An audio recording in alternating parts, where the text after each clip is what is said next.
We're going to look at spinal extensions now, and we're going to do these using a Swiss ball. So what Vicky's done is she's got herself into a position where she's got her feet against here. So against something solid, against a wall, doesn't really matter. She's got the Swiss ball in front of her, and what she's going to do, she's going to lay herself over the Swiss ball, so she's got her hips and her midsection over the ball. It will test your balance a little bit, this, all right? So she's going to start by having her hands underneath her chin, all right? She's going to roll herself over the ball, so she's going to take her chest down towards the floor. Good, so now she's getting a stretch through these guys here. If she needed to, she could just touch her hands on the floor for a little bit of stability. She's starting to wobble.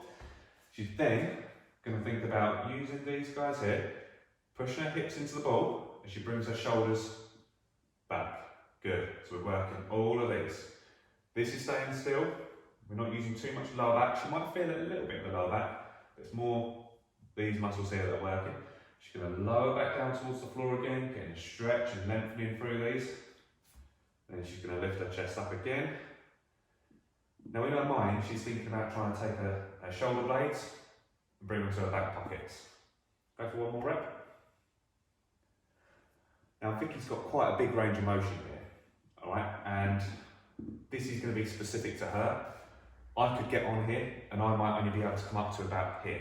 My range of motion might be a lot smaller. Yours might be completely different. It's very individual to you, and a lot of that is going to depend on what your spine is like, the curvature of your spine, the range of motion you've got available there. It's quite specific to the individual. So don't start freaking out if your range of motion is a lot smaller than that or potentially even bigger.